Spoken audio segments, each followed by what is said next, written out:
नमस्कार, नवभारत टाइम्स में आपका स्वागत है। आपके साथ मैं हूं विनीत त्रिपाठी। दिल्ली विधानसभा चुनाव में बीजेपी की आंधी में आम आदमी पार्टी हवा हो गई। वो आम आदमी पार्टी जो लगातार 2 चुनावों में प्रचंड बहुमत के साथ सरकार पर आई थी, लेकिन इस बार भारतीय जनता पार्टी की कुछ ऐसी हवा चली कि आम आदमी पार्टी के बड़े बड़े नेता अपनी सीट और साख दोनों नहीं बचा पाए। खुद अरविंद केजरीवाल नई दिल्ली से चुनाव हार चुके हैं। मनीष सिसोदिया को पड़पड़गंज से और जंगपुरा भेजा गया, जहां से वो भी हार गए। आम आदमी पार्टी के और भी तमाम दिग्गज नेता चुनाव हार गए। न फ्री का वादा काम आया, न मुफ्त की रेवड़ियां काम आई और न ही कट्टर ईमानदार अरविंद केजरीवाल का चेहरा काम आया। आखिर ऐसा क्या हुआ कि कभी 70 में से 67 और 62 सीटें जीतने वाली आम आदमी पार्टी को इस बार बुरी शिकस्त का सामना करना पड़ा? आइए देखते हैं आम आदमी पार्टी के हार के बड़े कारण क्या क्या हैं। पहला कारण एंटी इनकम्बेंसी। आम आदमी पार्टी ने अपने जन्म के साथ ही दिल्ली के लोगों के दिल पर राज किया।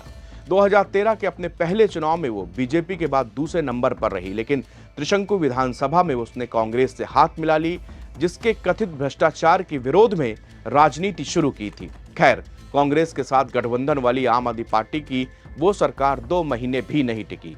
उसके बाद 2015 में 70 में से 67 और 2020 में 70 में से 62 सीटों पर जीत के साथ इतिहास रचा। पार्टी लगातार 10 सालों तक दिल्ली की सत्ता में रही। लगातार तीसरी बार जीत दर्ज करना वैसे भी बहुत आसान नहीं होता, क्योंकि सत्ता विरोधी रुझान यानी कि एंटी इनकम्बेंसी का खतरा बना रहता है।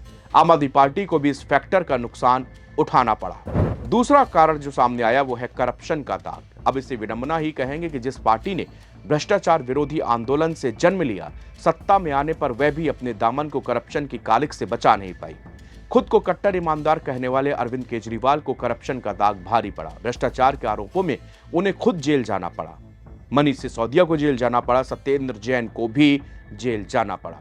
केजरीवाल और आम आदमी पार्टी को लगातार खुद को कट्टर ईमानदार होने की दुहाई देते रहे, लेकिन दिल्ली की जनता ने उनको नकार दिया। अन्ना हजारे के भ्रष्टाचार विरोधी आंदोलन के शिल्पी अरविंद केजरीवाल जब दिल्ली की सत्ता में आए तो वो एक नई तरह की साफ सुथरी, ईमानदार और वैकल्पिक राजनीति का वादा किया, लेकिन किया क्या? सीएजी की रिपोर्ट को विधानसभा की पटल पर तक नहीं रखा गया। कभी जिस दिल्ली के एक मुख्यमंत्री मदन लाल खुराना जैसे हवाला कांड में अपना नाम लिए जाने पर ही पद से इस्तीफा दे दिया था, उसी दिल्ली में अरविंद केजरीवाल आरोप तो छोड़िए, जेल में जाने के बाद भी इस्तीफा नहीं दिया। लालू प्रसाद यादव से लेकर हेमंत सोरेन तक तमाम मुख्यमंत्रियों ने जेल जाने की नौबत आने पर नैतिकता के आधार पर पद से इस्तीफा दिया था, लेकिन ईमानदारी की राजनीति के कथित चैंपियन केजरीवाल ने तो जेल से सरकार चलाने की ऐसी जिद दिखाई जो भारत की राजनीति में कभी नहीं हुआ। जेल से बाहर आने के बाद उन्होंने इस्तीफा जरूर दिया, लेकिन शायद तब तक बहुत देर हो चुकी थी। अगर जेल जाते हुए इस्तीफा दिए होते तो भी शायद कुछ बात बन सकती थी। मुफ्त बिजली पानी मॉडल से आगे केजरीवाल कभी बढ़ नहीं पाए।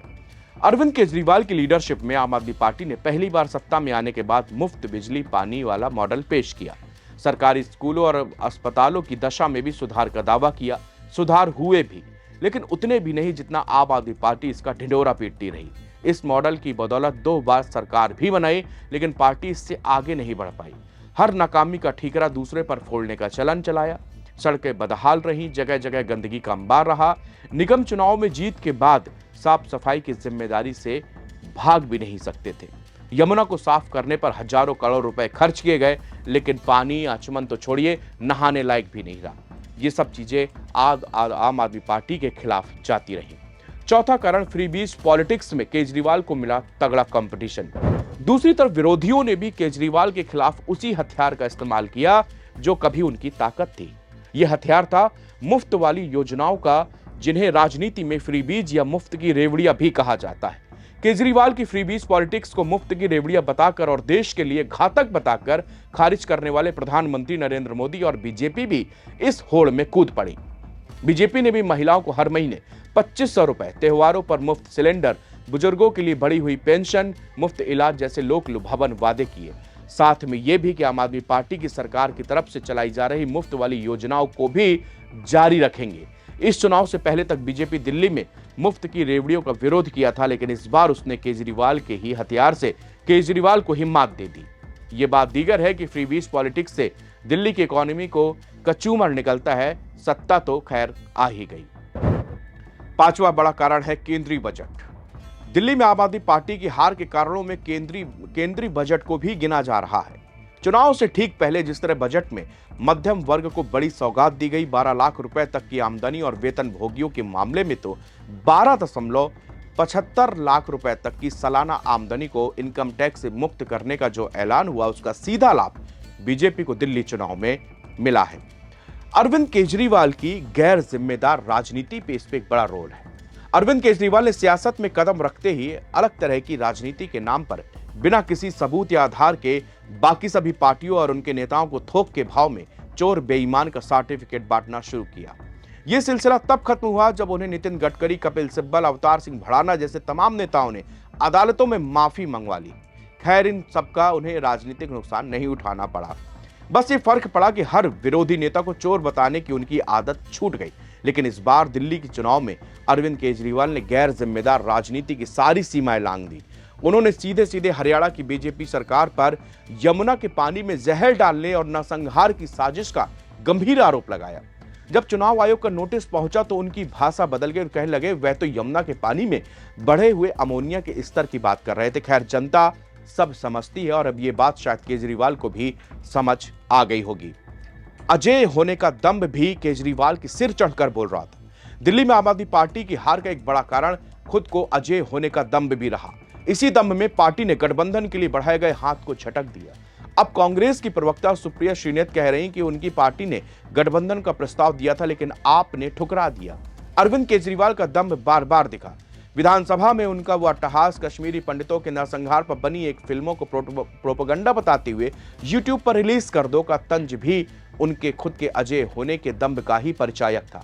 फिल्म प्रोपेगेंडा थी या नहीं, लेकिन केजरीवाल ने कश्मीरी पंडितों के नरसंहार को ही एक तरह से झुठलाने की कोशिश की। इससे उनके खास समुदाय के तुष्टीकरण के आरोप लगे। डैमेज कंट्रोल के लिए उन्होंने मंदिर के पुजारियों और गुरुद्वारे के ग्रंथियों को भी हर महीने एक निश्चित रकम देने का वादा किया, लेकिन यह भी काम नहीं आया और आखिरकार पीएम मोदी और अमित शाह ने जो जाल बिछाया था उसमें केजरीवाल एंड कंपनी बुरी तरह फंस गई और नतीजा जो हुआ वो ये है कि नई दिल्ली से आम आदमी पार्टी के पोस्टर बॉय और पार्टी के संयोजक अरविंद केजरीवाल भी अपनी सीट नहीं बचा पाए।